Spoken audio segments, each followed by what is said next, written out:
இப்பதான் சாப்பிடுறேன். திருவண்ணாமலை.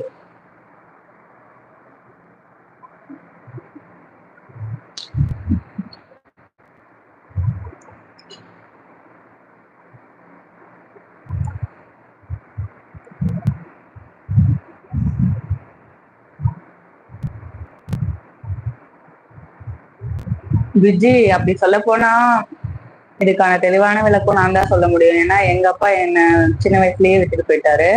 நான் 6th ஸ்டாண்டர்ட், அதாவது 6வது படிக்கும் போதே எங்க அப்பா வந்து எங்களை விட்டுட்டு ஃபாரின் போயிட்டாரு. என்ன, எங்க தம்பிய, எங்க அம்மா 3 பேருமே விட்டுட்டு போயிட்டாரு. அதுக்கப்புறம் வந்து எங்க அம்மா ஒரே ஆள் தான் என்ன தனியா தான் வளர்த்தாங்க. என்ன ஒரு விஷயம்னா, எங்க அப்பா நான் 6th ஸ்டாண்டர்ட் படிக்கும்போது போனவங்க கடைசியா எப்போ நாங்க நேரடியா சந்திச்சோம் அப்படின்னா என்னோட மேரேஜ் அப்பதான் எங்க அப்பா ஊருக்கு வந்தாரு. அதுக்கு இடையில வரவே முடியல. காரணம், அந்த விசா வந்து கிடைக்கல. எங்க அப்பாவை அழைச்சிட்டு போன ஏஜென்ட் வந்து ஏமாத்திட்டாரு. எங்க அப்பா அங்கேயே இருந்தாரு மலேசியாலேயே.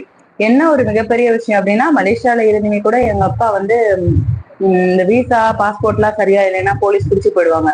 ஆனா எங்க அப்பா பதுங்கி பதுங்கி ரொம்ப கஷ்டப்பட்டு இருந்து கடைசியா திருப்பி ஒரு பாஸ்போர்ட் அடிச்சு அங்க இருக்கிறவங்க மூலயமா, தெரிஞ்சவங்க மூலயமா எங்க அப்பா என்னோட மேரேஜ் தான் கடைசியா வந்தாரு. நான் 6வது படிக்கும்போது போனவங்க என்னோட 23வது வயசுல 23 முடிஞ்சு 24 ஸ்டார்ட் ஆகும்போது மேரேஜ் பிக்ஸ் பண்ணோம். 24 வயசுலதான் நான் எங்க அப்பாவை பார்த்தேன். அப்ப பார்த்துக்கோங்க எனக்கு அந்த கஷ்டம் எவ்வளவு என் மனசுல இருந்திருக்கும்னு. ஸ்கூல்ல எல்லாருமே அப்பா அப்பான்னு சொல்லி ரொம்ப ஆசையா எல்லாருமே பேசுவாங்க போவாங்க. ஆனா எனக்கு மட்டும் அந்த இது கிடைக்கலையேன்னு நான் நிறைய டைம் ஃபீல் பண்ணிருக்கேன். இப்ப நீங்க எனக்கு அதை திருப்பி ஞாபகப்படுத்தவும் எனக்கு என்ன சொல்றது அப்படின்னு எனக்கு தெரியல. ஏன்னா நான் லைஃப்ல ரொம்ப எங்க அப்பாவோட பாசத்துக்காக ஏங்கியிருக்கேன். இப்ப பாருங்க, மேரேஜ் பண்ணிட்டு இங்க வந்தாச்சு. இங்க அப்புறம் நான் போகணும்னு நினைச்சா கூட என்னால அடிக்கடி போக முடியாது. அது அந்த ஃபீலிங்ஸ் எப்படி சொல்லி புரிய வைக்கிறதுன்னு எனக்கு தெரியல. அதனால அந்த டாபிக் வேணாம். ஏன்னா அந்த அளவுக்கு நான் எங்க அப்பாவை மிஸ் பண்ணிருக்கேன் லைஃப்ல. வேணாம், இந்த கதை வேணாம். இதை தவிர்த்து வேற எதுனா பேசலாம், சரியா?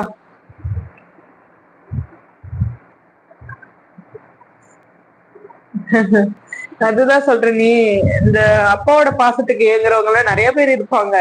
அதுல நானும் ஒருத்தின்னு தான் சொல்லணும். பட் மேரேஜ்க்கு அப்புறம் டெய்லி போன் பண்ணி பேசுவோம், வருவோம். ஆனா அந்த நான் 6வதுல இருந்தே மிஸ் பண்ண எங்க அப்பாவை வந்து திருப்பி என்னால எப்படி சொல்ற, அந்த லைஃப் கிடைக்காதுல்ல திருப்பி. எங்க ஃபேமிலி கஷ்டத்துக்காக அங்க போற மாதிரி ஆயிடுச்சு. மலேசியால தான் இருந்தாரு ஆனா எங்க அப்பா.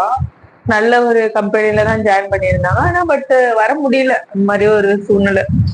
அப்புறம் கொரோனா வந்துச்சு. உங்களுக்கு தான் தெரியுமே, கொரோனா எல்லாம் சுத்தமா திருப்பி அங்க போகவே முடியல. அதுக்கப்புறம் ரொம்ப கஷ்டப்பட்டு இப்ப எங்க அப்பா என்னோட மேரேஜ்க்கு அப்புறம் நிறைய கடன் ஆயிடுச்சுன்னு சொல்லி இப்போ திருப்பூர்ல வந்து வேலை பார்த்துட்டு இருக்காரு. அதனால இந்த கதை மட்டும் வேணாமே. பேசிட்டு இருக்கும் போதே என்னால கண்ட்ரோல் பண்ண முடியல. என்ன அறியாம எனக்கு அந்த தண்ணீர் வந்துட்டே இருக்கு.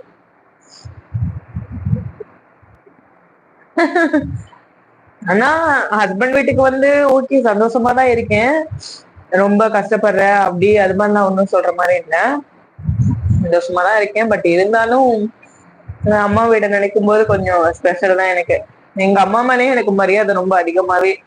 எங்கேயும் போனது கிடையாது பெருசா, வீட்லயே தான் வச்சுப்பாங்க. ஸ்கூல் விட்டா வீடு, அதே மாதிரி காலேஜும் கூட சரி எல்லாமே லோக்கல்லே தான் படிச்சேன். வேதாரண்யத்திலே தான் நான் படிச்சேன். நிறைய பேருக்கு தெரியும் என் கூட லைவ்ல பேசுறவங்களுக்கு.